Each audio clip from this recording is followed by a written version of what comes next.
Bonjour, je m'appelle Marc Delandre et je dois vous parler de l'incendie de la cathédrale de Notre-Dame de Paris. Je suis un agent belge en contre-terrorisme de 57 ans et j'appartiens à une organisation qui s'appelle Gladio, G-L-A-D-I-O. C'est plus exactement une branche de l'OTAN, spécialisée dans les opérations faux drapeau. Les opérations faux drapeau, ce sont des opérations militaires dont on veut faire croire à une origine autre.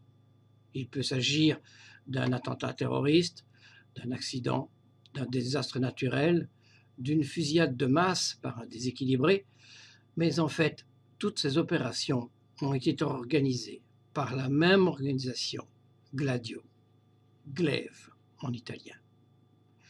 Gladio a été créée en 1956 et faussement dissoute en 1990. Mais ils ont continué à travailler pour les gouvernements et réaliser ainsi des opérations faux drapeau pour manipuler la population. Gladio a son quartier général en Belgique, près de ceux de l'OTAN. Gladio est dirigé par un Belge que j'appelle le haut officier. Lui et moi, nous nous connaissons depuis 40 ans, au moins. Nous sommes issus du même village. Lui a fait sa carrière en tant que haut officier, payé par l'État belge, et chef de Gladio. Et moi, en tant qu'informaticien.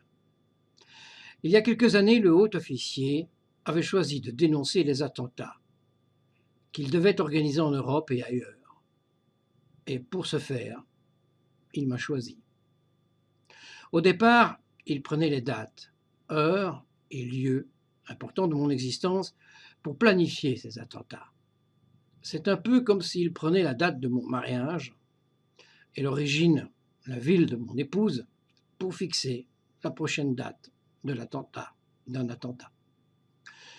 Et ce fut ainsi le cas pour mon premier enfant, mon premier boulot, etc.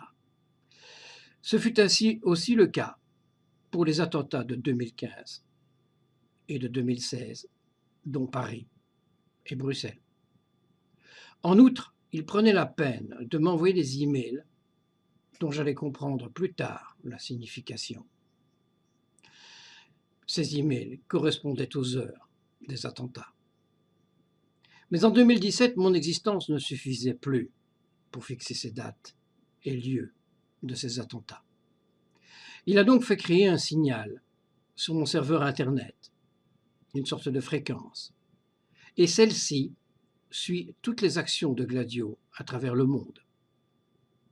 C'est sur ce signal qu'ils signent en temps réel toutes leurs opérations. La dernière en date était la fausse attaque de Christchurch, en Nouvelle-Zélande. Christchurch signifie d'ailleurs l'église du Christ. Ce 15 avril, ce fut Notre-Dame, à Paris, une autre église du Christ, une cathédrale. L'opération à Christchurch avait été lancée à l'instant même, alors que je venais de terminer la version française de leur livre, Le Code de Gladio. Le 12 avril 2019, j'avais prévenu les autorités belges et françaises que je m'apprêtais à terminer la version anglaise de ce livre, de Gladio Code, et qu'une nouvelle action était à craindre. Je l'ai terminée hier, cette version anglaise, un peu avant 16 heures. Immédiatement, j'ai vu sur mon serveur Internet que Gladio lançait une nouvelle opération. Et ce fut Notre-Dame. Pour plus d'informations, je vous invite à chercher mes autres vidéos et interviews, et mon profil et ma page Facebook. Il y a les deux. Je préviens d'ores et déjà que bien pire arrivera lorsque les deux versions de ce livre, en français et en anglais, seront corrigées et mises en ligne. Une première partie de ces deux versions existe d'ailleurs déjà sur Internet. Voilà, je suis infiniment désolé d'être celui qui se trouve à l'origine de l'incendie de Notre-Dame. sans en être l'auteur, bien sûr. Mais j'avais prévenu. J'essaye d'aviser les autorités depuis plusieurs années. C'est ma mission. Mais elles ne veulent rien faire. Personne ne peut rien contre Gladio, puisque cela appartient à l'OTAN, et que Gladio répond au gouvernement.